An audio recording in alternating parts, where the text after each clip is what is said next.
playing theatres, but it would have been like a 25-year tour.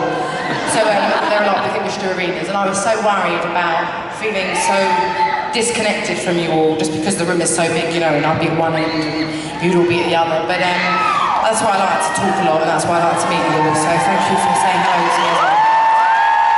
So, this next one, this song changed my life.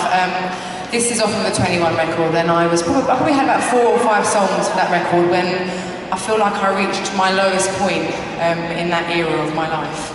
And I was very sad and very lonely and felt very inadequate and worthless and like I hadn't tried very hard. When in fact I know I had. But, you know, when you're wrapped up and when you've been left, or when a relationship ends, regardless of whether or not you've ended it or it's been ended by someone else, you don't see things clearly at all. And you always think no one's ever going to love you again, and it gets really annoying every time you meet someone else, and then you remember, oh, of course they will. You know, you learn to love again when you meet someone. But you know what I'm talking about, that turmoil that you're in. So I decided, I was like, I'm going to get some of myself back and I'm going to write a good song today. And whenever I've tried to do that before or after the time I wrote this song, nothing has ever happened.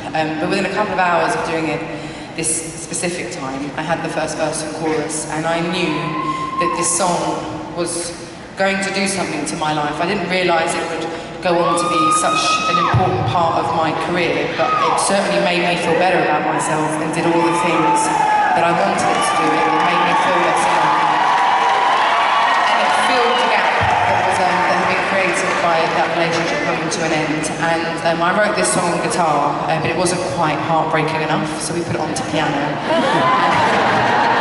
And the song is a very, very sad song, but it's a song about, I was sad when that relationship ended, and also I know I always play the bitchy part in it, but I'm so glad that relationship happened in my life, because not only obviously did I get the album out of it,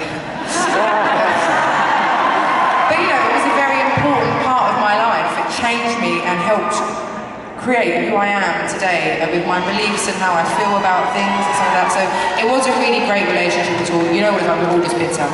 But I wasn't sad, I appreciate that it had come to an end, but I had this massive void that needed filling.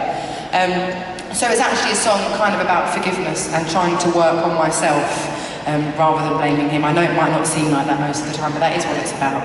And I sang this song on a stage very, very similar to this about 5 years ago, or just over about 5.5 years ago. And ever since then, I flew to New York that night, I think, after the show, and my life has never ever been the same ever since. And it's changed in millions of ways, and in very strange ways and great ways and weird ways, but I wouldn't change any of it for the world. I honestly wouldn't. And I know sometimes it seems like I don't care about what's going on, but I do, and I am an incredibly private person, because I think that's allowed, but also I want to give you something that you don't know about. I want to surprise you when I come back with stuff. I don't want you to always know what I'm doing, and I want to write very real records for you about real things and not about a lifestyle and boring stuff like that.